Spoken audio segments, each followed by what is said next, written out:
Hi everybody, it's Tom from FindTheBestCarPrice.com. Today we're going to take a look at the 2022 Land Rover Discovery Sport. This model that we're featuring in the video today has a sticker price of $59,310. Let's take a look at exactly what you get for that, starting here with the headlights. You've got a really nice design here, kind of a double J blade of sorts. Even though not everything lights up, I'd like to really see not only up here, but all the way into this area, but not necessarily a big deal. I don't think people are going to say, well, I'm not going to buy a Land Rover Discovery Sport for that reason. Something that's really interesting here, this is the headlight washer. And if you want to know how to use that, I'm going to show you on the screen right now. Number one, the headlights have to be on for this feature to work. And number two, you'll just reach in there on the right-hand side of the steering wheel. I'm showing you right now where you do that, and just pull down, activating the windshield washer fluid. These will activate as well. That's part of the cold climate package, as is the heated windshield also.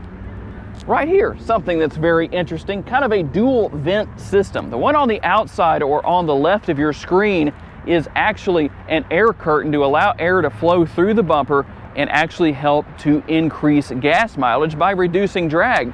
On the right-hand side is another active vent that helps to keep the brakes cool. So a very nice system. That's kind of a nice segue into tire and rim size. 245 45s wrapped around 21-inch wheels. A very nice feature right there. And then something else that a lot of people like to know about. You've got turn signal indicators built into the side view mirrors right here. I don't know how well you can see that on the screen because of the fact that, well, it's a little bright out here today. I like the large amount of gloss black that's all over the vehicle, not only on the mirror caps here, but also on the top of the vehicle. A very nice look. Speaking of a nice look, the remote looking very nice. We can use that to open the rear cargo area. This is an all-wheel drive SUV, by the way, and if you wanted to tow with it, how much can you tow? Land Rover says 4,409 pounds. Pretty impressive. 32.5 up to 55.6 on your cargo capacity. And there's a couple of different ways to maximize the cargo capacity. The easiest way to do it is right back here. These switches right here, I'm going to have Carrie show you those on the screen real quick. But all you have to do is this. Let me show you a demonstration. I'm going to do both at the same time. So you're just going to pull back on those and the seats are going to fold down. But stay where you are, Carrie. I'm going to show you something else here. You can also do this from the interior. There's a release on the side, but right up here is another release. I'm going to push down on that button. You can use that as a pass-through, so you really have a couple of different options here on what you can do with that. I'll also have Carrie come over here to the side and show you where the additional release is. If somebody wanted to lower the rear seats from the side of the vehicle, you can also do that right there as well. Pretty simple, but one of the things that people are likely to want to know, an SUV of this size may not have a lot of horsepower, you would think. Well, let's answer the question as to exactly what that is. One thing I always like to point out, and this is more of a gearhead thing than anything else, I like it when you open the hood and you have these struts. And really at almost $60,000, I would expect that to be there. But the advantage of that is you don't open the hood and have to hunt around for some kind of a manual rod to put in place. On the Toyotas, it's not even down here, it's up here. At least a lot of them that I've seen. Maybe there's some that don't have that, but it is what it is. What is under the hood is the 2-liter turbocharged 4-cylinder. It makes 246 horsepower and 269 on the torque. 9-speed automatic transmission. I already talked about how that puts power to the ground ultimately through all-wheel drive. But one thing that's really interesting here is the fact that the gas mileage on this little 4-cylinder is not much different than it is on the 5-liter turbo, or supercharged, I should say, V8 in the Range Rover Sport. What are those numbers?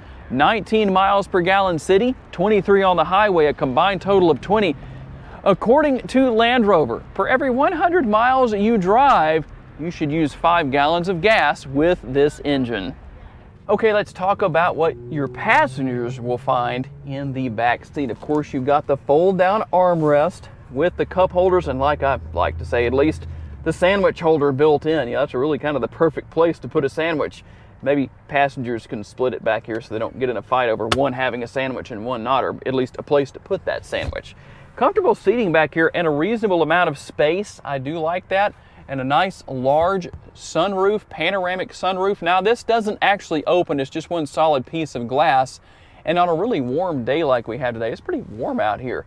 You have a lot of sun coming in. There is a shade that can be drawn forward with the upper console. We'll show you where those buttons are later on. Map pockets here on the rear of the seats. And then of course, we're going to have the dual air conditioning vents. Now you can't control that back here, but there are 2 USB ports and a 12-volt power outlet for connectivity. Okay, something that I do want to touch on here, I'm just going to do it on one window. You have one touch actually at all 4 windows, so that's a nice feature. Obviously power windows controlled right here also. We'll take a quick look into the glove box right here. Let me pull this out just so you can see the space within. There is a reasonable amount of space in there. If I can get that in the right place.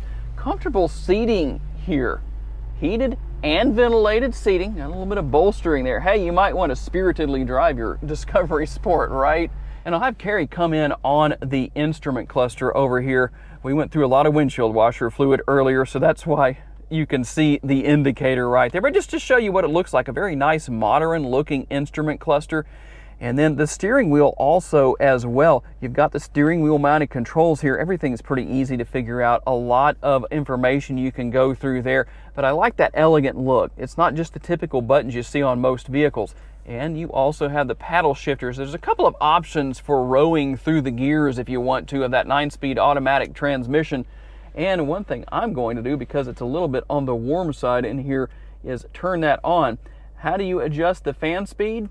We're going to click that right there, and you can see how you do that. Just a couple of things to show. Not only that, but if you want to change driving modes, you've got kind of a multitasker here right on the right-hand side, not only for controlling temperature and other things as well there.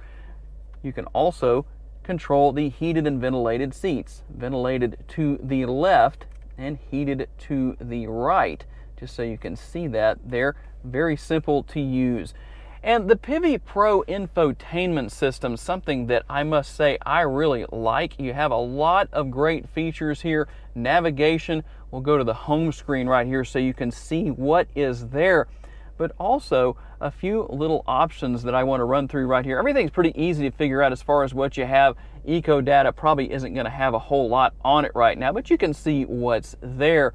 And then we'll go ahead and go back. Let's see if we can get back to our main screen we were on earlier. Vehicle dimensions, something that's very interesting on these Land Rover models. And you might think, why would you want that? Well, it depends on where you're driving. If your neighborhood flooded, you know how much water you could drive through.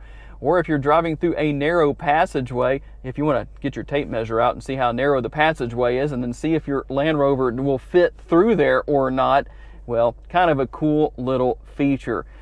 And down here, we've got wireless charging and a USB port, and a couple of one-touch buttons above that. You can turn the auto stop start feature off and save the life of your starter. Traction control turned off if you want to, and hill descent control also.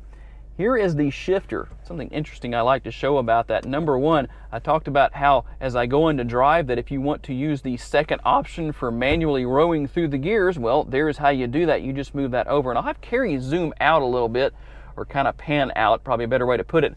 I'm going to push the button to shut the engine off. It's still in drive. Well, not now.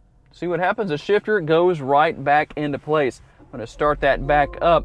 We'll take a quick look at the upper console. There is the button for that manual shade, or power shade I should say, that we talked about earlier, map lights, and the clear sight rear view mirror. That is a great option. You can turn that off and go back to a regular mirror if you would like, but I'm going to leave that on as we work our way down to the center console right here. Very decent amount of space in there, but now if you want to increase your space down here, there is a reasonable amount of space within the console, but you can remove the cup holder, and all you do is pull up on that latch right there, and that's what allows you to remove the cup holder. And space here either way, decent amount of space, a couple more USB options, and a 12-volt power outlet. But let's get out onto the road and see exactly what we can do with that 246 horsepower. And last but not least, You don't have to go into reverse to do this, so I'm just going to push the camera button right there. But here is what your rear view camera looks like. A very clear image, and then right over here you can zoom in if you want to by simply pressing whatever area of the vehicle you want to see behind you. All right, we're hopping out on the road for our test drive. And the first thing I have to say, you might wonder, how exactly does this little model accelerate with the 4-cylinder? It makes 246 horsepower. It's surprisingly impressive. I'm really impressed with how fast it gets down the road. It's not going to plant you back in the seat and really pin the G meter that we've got on the screen right there. I don't know how well you can see that, but it's there. So we're going to run on down the road here and have a little fun, but I'm very impressed as we cruise down the road here. Listen, we just drove over those railroad tracks. You didn't even hardly hear anything. And I don't know if my lapel mic did that justice or not, but I'll tell you what, I'm pretty impressed by the lack of road noise here. You know, even though it's by no means the highest priced Land Rover you can buy, you still get a lot of great features and functionality here with everything, including a heads-up display. I will try and see if I can get a good picture of that. Sometimes that's a little bit harder to do, but it's here, just so you know. To learn more about the model in today's video, visit the link in the description for a detailed comparison between trims and pricing for the vehicle we featured or any vehicle you may be interested in. These pages feature information such as our recommended trim level based on price, value, and features. Thank you for taking the time to watch today's video. We look forward to seeing you next time.